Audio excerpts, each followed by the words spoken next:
Bonjour, c'est Ursule encore. On est le 12 avril 2019. Alors je viens sonner la trompette aujourd'hui encore et je viens nous encourager à être des vrais adorateurs.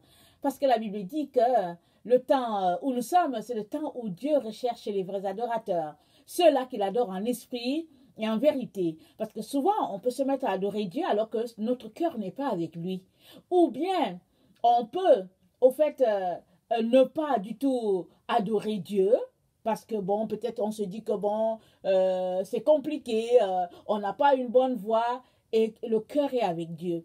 Et on est là, on traîne, on n'adore pas Dieu. Alors, dans l'un ou dans l'autre, le Seigneur veut qu'on puisse changer cette situation-là et venir adorer Dieu en esprit et en vérité. Alors, c'est pour cela qu'aujourd'hui, quand je viens sonner la trompette et je viens nous dire, nous sommes dans le temps où nous allons voir notre Seigneur Jésus-Christ venir dans toute sa gloire. Il est donc important qu'on soit prêt à tout point de vue. Amen.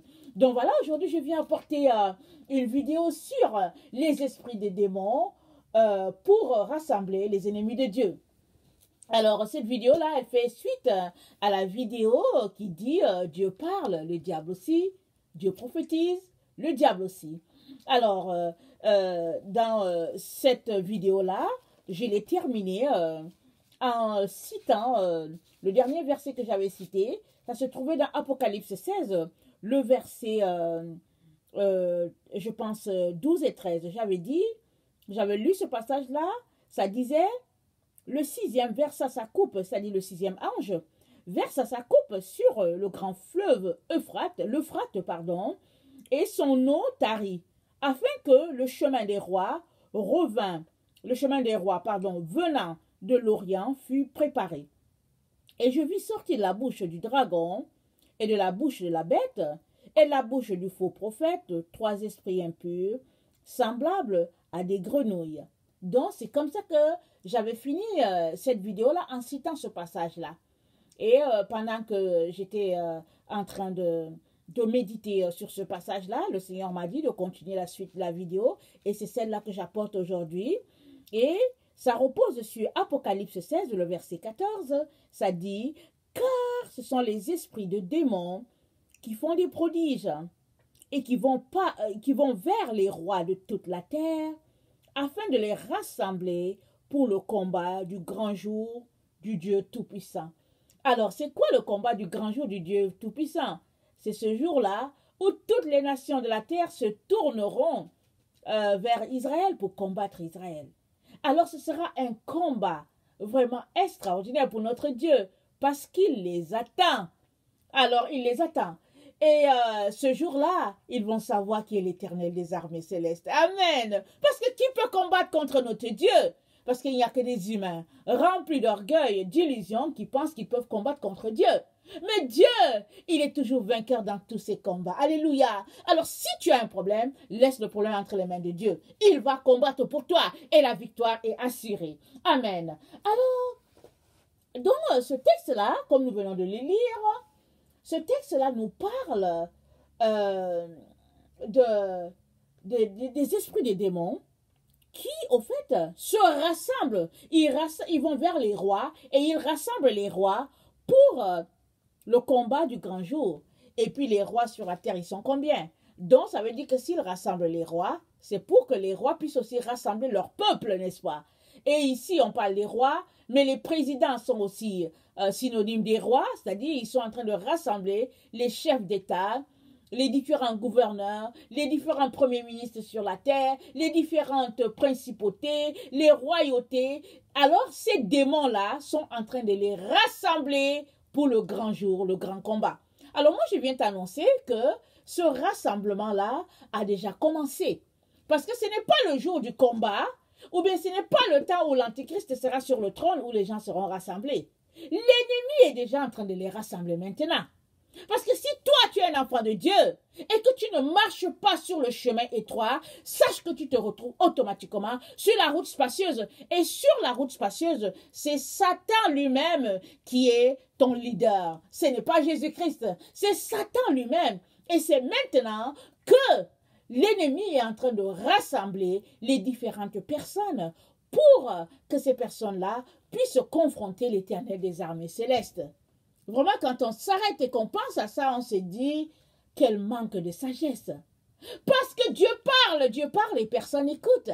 Et on pense que Dieu, au fait, certaines personnes pensent que Dieu est mort, d'autres pensent que c'est une invention, et d'autres pensent que, au fait, il y en a plus grand que Dieu. Mais il n'y a que les orgueilleux qui peuvent penser comme ça. Parce que Dieu est Dieu et qui peut le combattre et qui peut dominer. C'est lui la création. Il nous a créés. C'est lui le maître de la création, pardon. Alors, il nous a établis sur cette terre pour que nous puissions faire ce qu'il nous commande de faire. Mais si nous ne le faisons pas, alors ne pensez pas que on sera laissé tranquille. Satan va venir.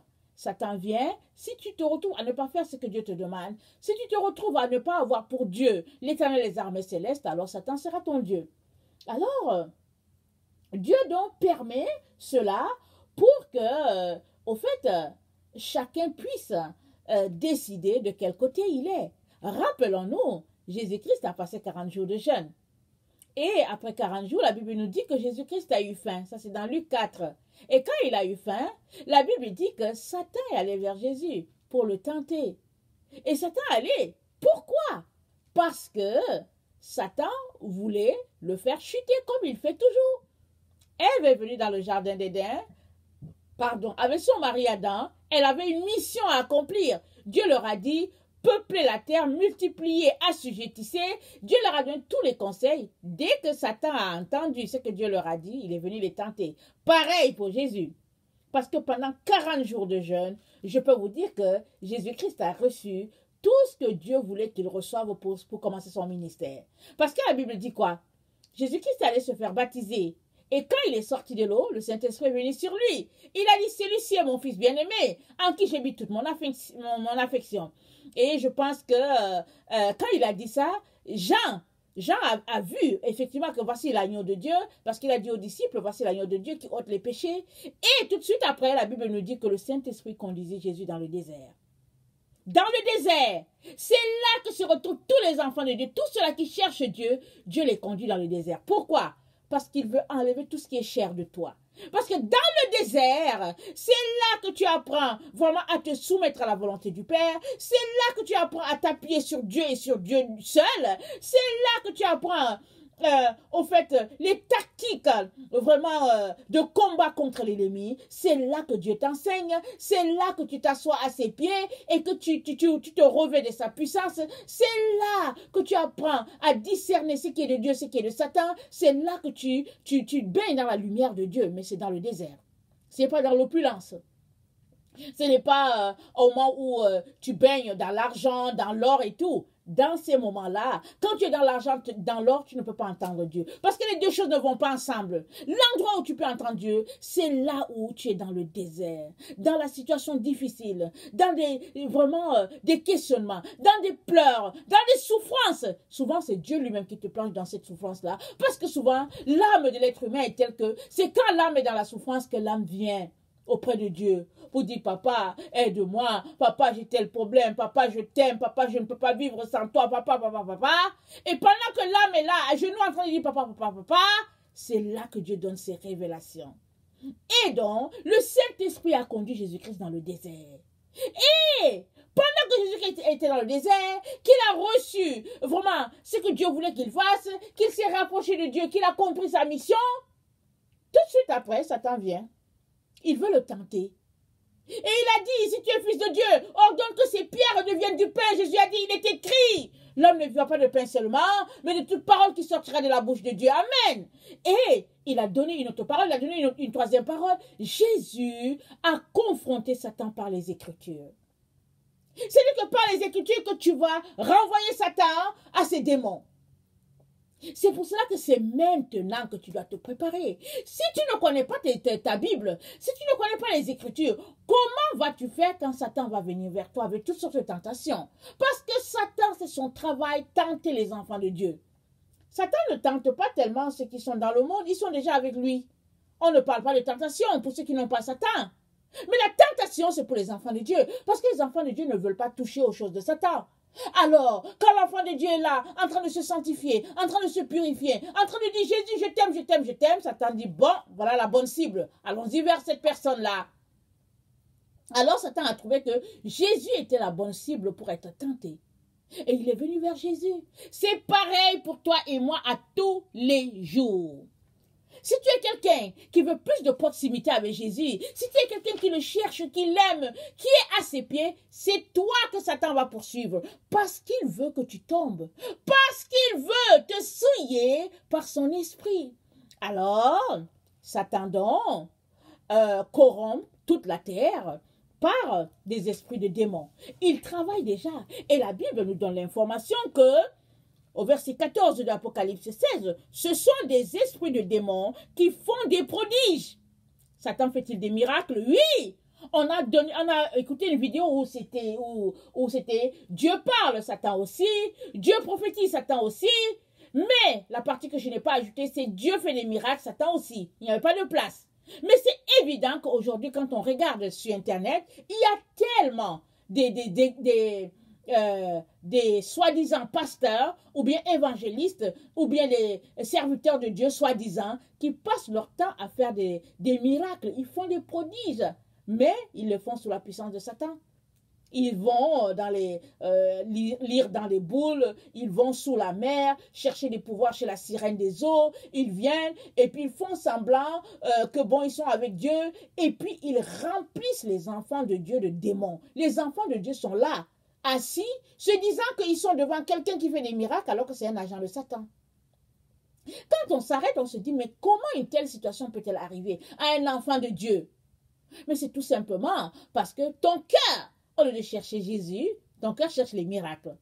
Parce que si ton cœur cherche uniquement Jésus, Jésus va te dire, mon enfant ne va pas à cet endroit, ma fille ne va pas là-bas. Ne vous inquiétez pas, j'ai déjà été invité dans une église comme ça, par le passé. Je suis allée une fois, je suis allée 2 fois, la 3e fois, je ne suis plus retournée. Donc voilà, parce que j'ai vu qu'il y avait quelque chose qui n'allait pas. Non seulement je ne suis pas retournée, mais le Seigneur m'a utilisé pour mettre en garde toutes les personnes que je connaissais qui allaient là-bas. Alors celles qui voulaient écouter ont écouté, elles ont pris leurs pieds, elles ont pris leur clic et clac, elles sont parties. Mais celles qui ne voulaient pas écouter, on dit, oh, mais Ursule, elle est juste jalouse. Et puis, en tout cas, nous, on s'en va là où il y a la puissance. Et à cette heure où je vous parle, elles sont englouties par la puissance de Satan, incapables de sortir des liens dans lesquels elles se sont retrouvées plongées. Pourquoi? Parce qu'elles n'ont pas cherché Jésus. Elles ont cherché les miracles. Oui, peut-être avaient-elles des problèmes. Oui, cherchaient-elles des solutions faciles, parce que l'être humain cherche des solutions faciles. Mais si tu es un enfant de Dieu et que tu cherches Dieu, Dieu va te donner ce que tu cherches. Mais en plus de cela, il te donne lui-même. Il s'enroule lui-même comme un paquet. Il se met dans la boîte et puis il te dit, me voici, prends-moi comme ton cadeau. Amen. Moi, en tout cas, j'ai le plus beau de tous les cadeaux, c'est Jésus. Il est enroulé dans la boîte, il est là. Je l'aime, je l'admire, je le regarde à tous les jours. Je viens lui parler, je suis avec lui. Il est en moi. Je l'aime, mon Jésus. Je l'aime. Et tu peux aussi faire pareil. Tu peux aimer Jésus. Si tu aimes Jésus, Jésus va te mettre en garde. À chaque fois que Satan voudra venir vers toi, Jésus va t'avertir, va te dire, mon fils, ma fille, éloigne-toi de telle personne. Mon fils, ma fille, éloigne-toi de ces gens-là. Ce n'est que des diseurs de bonne aventure. Ce n'est que des gens qui disent qu'ils font les miracles, mais ils ne font pas les miracles en mon nom. Parce que la lumière cherche uniquement la lumière et les ténèbres cherchent les œuvres des ténèbres et puis ils se cachent, ils ne veulent pas être vus par la lumière, dit la parole de Dieu. Amen. Alors, qu'est-ce que ces démons-là font? Alors, ce petit passage-là nous informe que, Apocalypse 16, le verset 12 à 14, ça nous informe que ce trio-là, c'est-à-dire la première bête, la seconde bête et le dragon, fonctionnent ensemble comme une seule personne. Alors, il y a la première bête qui est l'Antichrist. Alors, on l'a lu, attendez, il faut que je pense, dans Apocalypse 13, je vais le lire. Ces 3 personnes, ils ont les esprits de grenouille. Alors, dans la première bête, je lis Apocalypse 13, le verset 1, c'est dit, « Puis je vis monter de la mer une bête qui avait 10 cornes et 7 têtes, et sur ses cornes 10 diadèmes, et sur ses têtes des noms de blasphème. Verset 2. La bête que je vis était semblable à un léopard. Ses pieds étaient comme ceux d'un ours et sa gueule comme une gueule de lion. Le dragon lui donna sa puissance et son trône et une grande autorité. Donc voilà, on vient de lire la première bête qui est montée de la mer et puis elle avait 10 diadèmes sur sa tête. Elle avait 10 diadèmes et puis elle avait, elle avait 10 cornes et 7 têtes. Donc voilà la première bête. Et à la fin du verset 2, on lit que le dragon lui a donné sa puissance et son trône et sa grande autorité. Et qui est le dragon? Allons-y lire dans Apocalypse 12. Alors le verset 9, ça nous dit « Et il fut précipité, le grand dragon, le serpent ancien, appelé le diable et Satan, celui qui séduit toute la terre. Il fut précipité sur la terre et ses anges furent précipités avec lui. » Alors le dragon, c'est le serpent ancien. Celui-là qui a séduit toute la terre, celui-là qui est venu séduire Adam et Ève, c'est lui le dragon. Il était serpent dans le jardin et depuis l'histoire qui s'est passée dans le jardin, le serpent il a eu plus d'autorité, plus de pouvoir, il a eu plus, en tout cas, de mysticisme en lui au point où ce serpent-là est devenu un dragon. Un dragon à 7 têtes et puis 10 cornes. Waouh! Et la Bible nous informe que le dragon, c'est le serpent ancien, le diable, celui-là qui a séduit toute la terre. Alors, ça fait 2 personnes. On a eu la première bête, on vient de lire le dragon, et on va lire la troisième bête. Retournons dans Apocalypse 13, le verset 11. Alors, ça dit, « Puis je vis monter de la terre une autre bête qui avait 2 cornes, semblables à celles d'un agneau, et qui parlait comme un dragon. » Ah, voilà. La bête était semblable à un agneau. Elle parlait comme un dragon. Ici, il s'agit du faux prophète. Donc, on retourne à Apocalypse 16. Alors, Apocalypse 16, verset 13. « Et je vis sortir de la bouche du dragon, le serpent ancien, comme on vient de lire, celui-là qui séduisit toute la terre, et de la bouche de la bête, et de la bouche du faux prophète. » La bête, c'est la première bête. Et la deuxième bête, le faux prophète. 3 esprits impurs, semblables à des grenouilles. Alors, c'est qui ces esprits impurs-là, semblables à des grenouilles? Alors, on voit que, j'aimerais ça qu'on lise Apocalypse, non pas Apocalypse, Exode 7, à partir du verset 28. On va lire un peu, qu'est-ce que Exode nous dit à partir des esprits de grenouilles? Alors, ça c'est l'histoire de Pharaon, Moïse, quand Moïse a appelé les grenouilles sur Pharaon qui ne voulait pas laisser aller le peuple de Dieu. Amen. Parce que Dieu est un feu dévorant. Amen. Dieu, il est patient. Quand il veut faire quelque chose et que vous lui résistez, vous mettez les barrières. Ah, le jour qu'il décide que ça suffit, qu'il est temps d'exercer son jugement, il va venir. Et qu'est-ce que la Bible dit? La Bible dit que nous sommes dans le temps du jugement et le jugement va commencer par la maison de Dieu. Et la Bible nous dit, et quelle sera la fin des autres? Alors nous sommes dans le temps où le jugement va s'exercer dans la maison de Dieu. D'abord, ça commence par nous les chrétiens. J'espère pour toi, mon frère, ma soeur, vous qui m'écoutez, que vous êtes en règle avec notre Dieu. Que votre vie est une vie qui plaise à notre Seigneur Jésus-Christ. Que vous êtes en train de marcher dans la sainteté et la sanctification. Sinon, craignez l'Éternel. Il est temps de courir à ses pieds, vous repentir et de vous mettre en règle avec le Seigneur. Parce que quand le jugement de Dieu s'exerce, alors il est irrévocable. Parce que notre Dieu est un feu dévorant. Il est patient, mais quand le moment vient d'exercer son jugement, alors il ne tarde pas. Alors je vous encourage à le faire maintenant. Parce que c'est terrible de tomber entre les mains du Dieu vivant. Alors, Apocalypse 7, à partir du verset 28, ça dit ceci. Je vais lire à partir du verset 26, ok? Alors, l'Éternel dit à Moïse, va vers Pharaon et tu lui diras, ainsi parle l'Éternel, laisse aller mon peuple afin qu'il me serve. Si tu refuses de le laisser aller, je vais frapper par les grenouilles toute l'étendue de ton pays. Le fleuve fourmillera de grenouilles, elles monteront et elles elles entreront dans ta maison, dans ta chambre, à coucher, et dans ton lit, dans la maison de tes serviteurs, et dans celle de ton peuple, dans tes fours et dans tes pétrins. Les grenouilles monteront sur toi, sur ton peuple et sur tous tes serviteurs.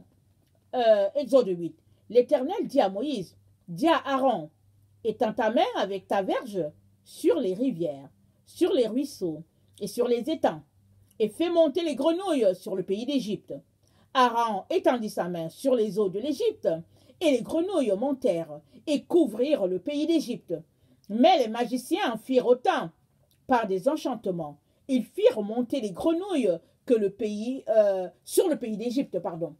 Pharaon appela Moïse et Aaron et dit, priez l'Éternel afin qu'il éloigne les grenouilles de moi et de mon peuple, et je laisserai aller le peuple pour qu'ils offrent des sacrifices à l'Éternel. Moïse dit à Pharaon, glorifie-toi sur moi. Pour quand prierai-je l'Éternel en ta faveur, en faveur de tes serviteurs et de ton peuple, afin qu'il retire les grenouilles loin de toi et de tes maisons? Il n'en restera que dans le fleuve. Il répondit, pour demain. Et Moïse dit, il en sera ainsi, afin que tu saches que nul n'est semblable à l'Éternel, notre Dieu. Alléluia. Les grenouilles s'éloigneront de toi et de tes maisons et de tes serviteurs et de ton peuple. Il n'en restera que dans le fleuve. Moïse et Aaron sortirent de chez Pharaon, et Moïse cria à l'Éternel au sujet des grenouilles dont il avait frappé Pharaon. L'Éternel fit ce que demandait Moïse, et les grenouilles périrent dans les maisons, dans les cours et dans les champs. On les entassa par morceaux, et le pays fut infecté. Pharaon, voyant qu'il y avait du relâche, endurcit son cœur, et il n'écouta point Moïse et Aaron, selon ce que l'Éternel avait dit. Donc voilà, Pharaon n'a pas écouté.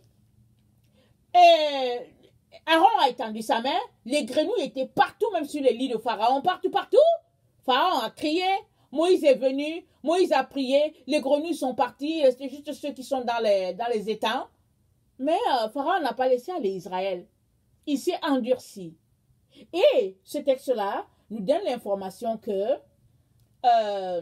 ces esprits impurs de grenouilles-là, parce que c'est dit, c'était comme des esprits de grenouilles. Ça ressemblait à des grenouilles. Alors ces esprits de grenouilles-là, c'est des esprits de méchanceté, des esprits de corruption, des esprits de magie, d'enchantement, d'hypocrisie, de violence, de sorcellerie. Hypocrisie, pourquoi? Parce que Pharaon a dit à Moïse, écoute, chasse les grenouilles, je te prie, et je vais laisser aller Israël.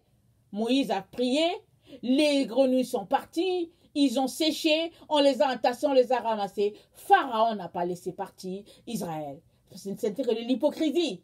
Il ne voulait pas. L'hypocrisie, c'est que ta bouche dise quelque chose, mais ton cœur n'y est pas, ou bien ton esprit n'y est pas. Alors, les esprits de grenouilles ici, dont parle la Bible, c'est donc, je répète, la méchanceté, la corruption, la magie, le mensonge, la sorcellerie, l'hypocrisie, la violence et tout ce qui est noirceur et puis tout ce qu'on peut connaître, vraiment que Dieu n'aime pas, ça se trouve dans ces esprits impurs-là. Si vous vous rappelez bien, Dieu a dit à Israël, voici la liste des animaux que tu mangeras, voici la liste des insectes, et la grenouille fait partie des animaux que Israël ne doit pas toucher, parce que c'est un animal, ou bien c'est un insecte impur, je ne sais pas comment on les appelle, mais il est impur, la grenouille est impure. Alors, de la bouche de ces trois personnes-là, la première bête, qui est l'antichrist, la deuxième bête qui est le faux prophète, la troisième personne mentionnée ici, le dragon, le serpent ancien qui agit dans ces personnes-là, sortent des esprits de grenouille. Alors nous savons tous que Satan est un ange déchu. On ne le voit pas. Donc Satan va agir en une personne sur cette terre. C'est elle la troisième personne. Elle va servir de dragon. Alors, voilà un peu le trio qui agira sur la terre pour séduire les habitants de la terre et les rassembler pour aller combattre Israël. Mais pour ton information, ils sont déjà en train de travailler. Ne pense pas que c'est quand l'Antichrist sera en poste que tout le monde saura que, oh, on est dans la tribulation, que Satan va commencer à rassembler sa troupe. Non. Ils sont déjà en train d'être rassemblés maintenant. Pendant que Jésus-Christ est en train de parler à ses enfants pour leur dire, sanctifiez-vous, sanctifiez-vous. Parce que l'ennemi est en train de venir contre vous. Satan est en train de rassembler ses enfants. Lisons Apocalypse 3, le verset 10. Apocalypse 3, le verset 10, c'est Jésus-Christ qui donne ce conseil-là, ou bien cette exhortation-là à ses enfants pour les rassurer, pour les conforter sur le chemin de la sanctification. Il leur dit, verset 10, Apocalypse 3, parce que tu as gardé la parole de la persévérance, en moi, je te garderai aussi à l'heure de la tentation qui va venir sur le monde entier pour éprouver les habitants de la terre. Je viens bientôt. Retiens ce que tu as afin que personne ne prenne ta couronne. Amen. On est dans un combat où Satan veut nous arracher notre couronne. Et qui est-ce qu'il utilise? Des personnes comme toi et moi. Qui est-ce qu'il utilise? Des frères et sœurs comme toi et moi. Il est donc important que tu ne perdes pas ton temps à combattre ces gens-là, parce que nous ne luttons pas contre la chair et le sang, mais que nous luttons contre les principautés, les dominations, les esprits méchants dans les lieux célestes. Et ici, Apocalypse 16, comme on vient de lire, ces esprits de grenouille sont des esprits méchants qui agissent pour rassembler les différents enfants de Dieu qui ne veulent pas écouter Dieu. Ces esprits-là, ces trois personnes, ces trois entités, alors, il y a l'antichrist qui agit au niveau du pouvoir politique. Il va essayer de parler à tous ces gens qui sont dans le monde et qui ne connaissent pas Jésus. Il y a le faux prophète qui parle au niveau des chrétiens, parce que ici, il s'agit du pape, dont il parle aux chrétiens, et puis bon, on les rassemble aussi dans la subtilité et tout, leur faisant croire que, au fait, il suffit juste d'être chrétien, d'aller à l'église le dimanche. Pour ton information, bientôt, dans nos églises, il y aura, les gens vont se retrouver à aller à l'église, mais ils vont aller à l'église pour adorer l'antichrist. Parce que la statue sera élevée là, et puis ils vont aller à l'église adorer l'antichrist. Les vrais chrétiens n'iront plus à l'église. Ils se cacheront dans leur maison, ils se mettront à quelque part, parce qu'ils seront persécutés, ils seront pris pour des ennemis. Plusieurs mourront, leur sang coulera. C'est dit dans Apocalypse, je pense, 6, du verset 5, je pense. En tout cas, essayez de vérifier là. C'est là où, parce qu'il y a des gens les martyrs qui ont dit, Seigneur, jusqu'à quand tu vas nous tenir ici? Jésus-Christ dit, restez encore quelque temps, jusqu'à ce que vos compagnons, vraiment qui doivent mourir comme vous, complètent le nombre. Ça veut dire qu'il y a un nombre de personnes sur cette terre qui doivent mourir comme martyrs. Je ne sais pas si tu es là-dedans, est-ce que moi je suis là-dedans, mais il y a des gens que Dieu a déjà appointés pour que le sang puisse couler, afin que les frères, leurs frères et sœurs puissent être libérés. Alléluia! En tout cas, moi si je fais partie des gens qui doivent mourir, je serai content de mourir pour mon Jésus. Jésus est mort pour moi, pourquoi est-ce qu'aujourd'hui je ne mourrai pas pour les autres personnes? Pourquoi? Parce que, en ce temps où nous sommes, il n'y a que ceux-là qui sont prêts à mourir pour Jésus, qui seront protégés par Jésus. Parce que Étienne est mort comme un martyr. On lui a lancé des pierres et il regardait le ciel et puis il regardait le ciel et il voyait les anges. Les gens l'ont bien lapidé, mais Étienne est dans la présence de Dieu. Parce que notre récompense n'est pas sur cette terre. Mais si tu es un enfant de Dieu, si tu es quelqu'un qui craint Jésus et tu as peur des humains, sache que tu ne tiendras pas dans ce temps où nous sommes. Parce que Jésus-Christ nous appelle à la sainteté, à la pureté. Et il dit, parce que tu as gardé la parole de la persévérance, je te garderai alors la tentation qui va venir sur la terre. Alors si Jésus-Christ te garde, peut-être qu'il va te garder et puis tu ne mourras pas. Alors ça, ce sera ce qu'il t'a réservé toi jusqu'au bout. Peut-être aussi qu'il te gardera de telle sorte que tu ne puisses pas trahir son nom. Parce que Jésus-Christ a dit aux disciples, il a dit quoi? Ne vous inquiétez pas de ce que vous allez dire. Hein. Ce jour-là, il dit, quand vous serez devant vos accusateurs, devant le tribunal, moi-même, je viendrai. Mon esprit parlera, mon esprit vous dira quoi faire. Alléluia. Alors, ceux-là qui marchent avec Jésus-Christ ne se compromettent jamais. Ils se tiennent pour la vérité. Ils se tiennent pour la droiture. Parce qu'ils sont les enfants de lumière. Et la Bible nous informe donc que ces esprits de grenouille-là sont là pour rassembler les différents rois.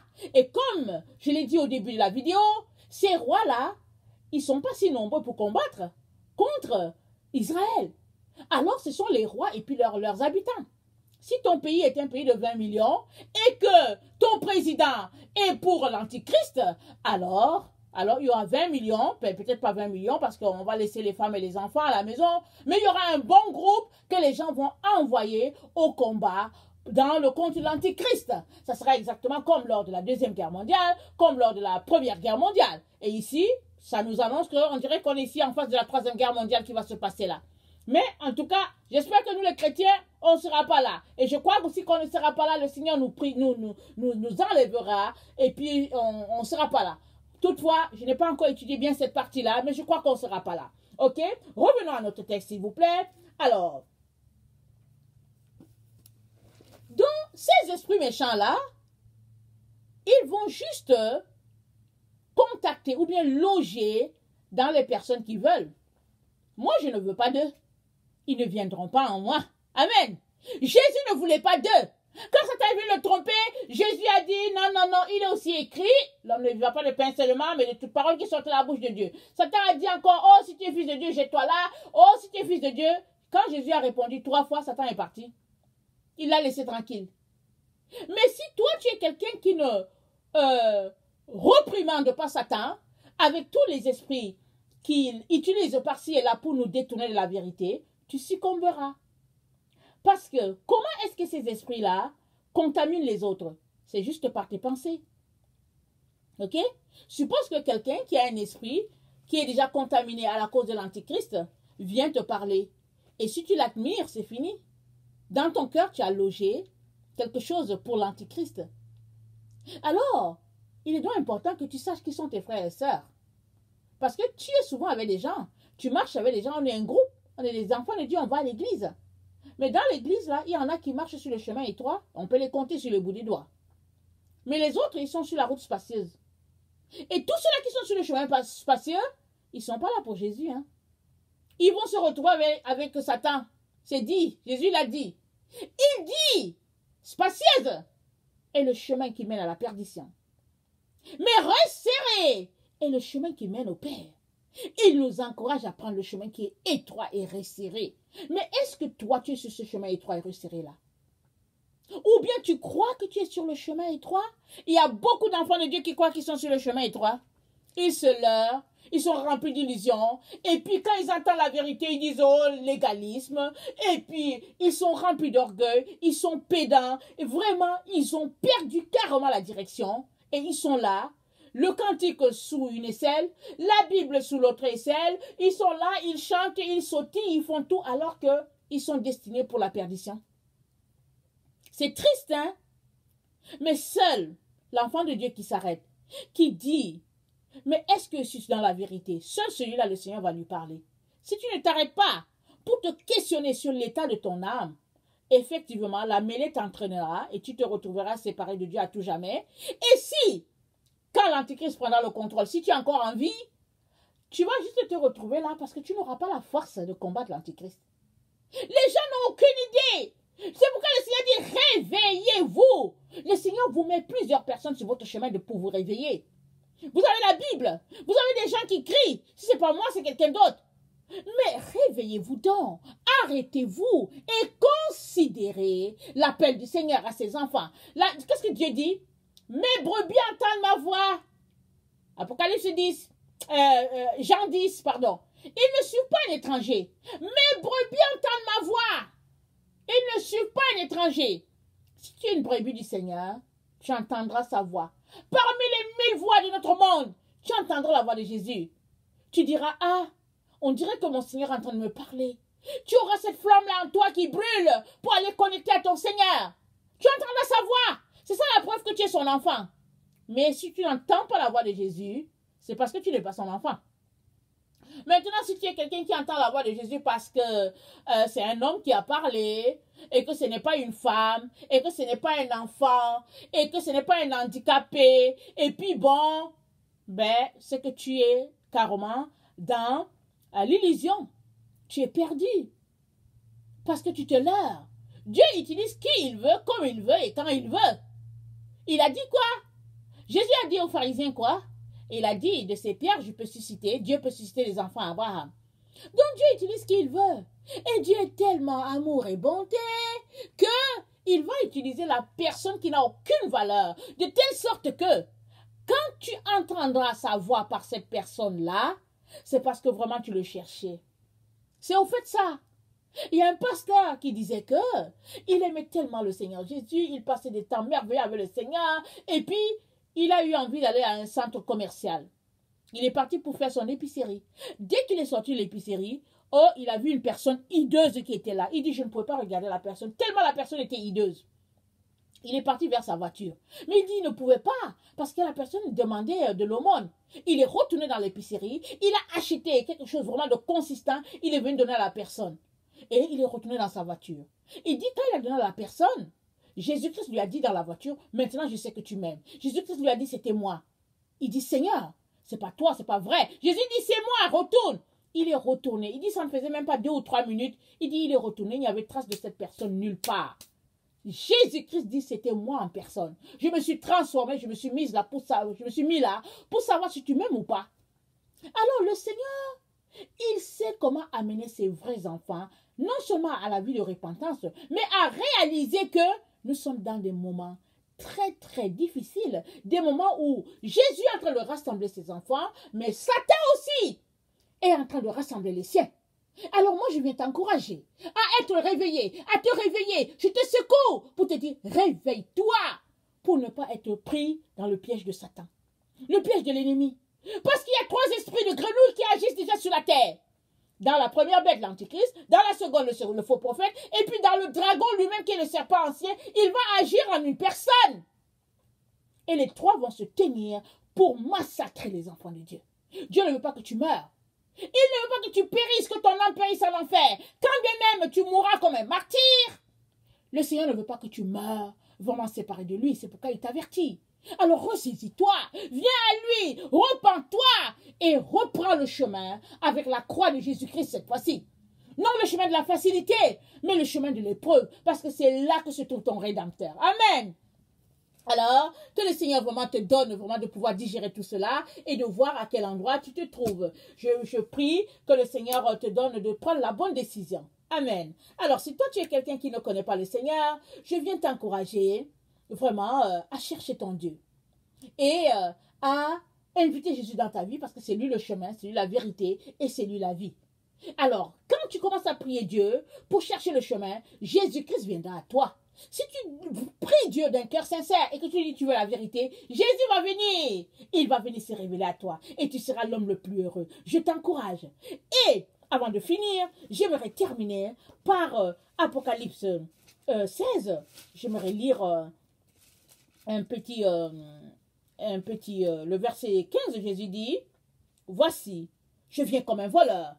Heureux celui qui veille et qui garde ses vêtements afin qu'il ne marche pas nu et qu'on ne voit pas sa honte. Alors, veiller, c'est quoi? C'est avoir la Bible en main, avoir un temps d'intimité, c'est avoir un temps d'intimité avec Jésus, bien sûr, remplir sa lampe d'huile qui est le Saint-Esprit, c'est de se séparer de toutes ces personnes-là qui ne marchent pas avec le Seigneur, qui sont vraiment mi-figue, mi-raisin, et de se séparer de tout ce qui est du monde, de se consacrer uniquement à ce que Dieu demande. C'est de quitter les doctrines qui ne sont pas de Dieu et de se concentrer uniquement sur la doctrine de Jésus-Christ.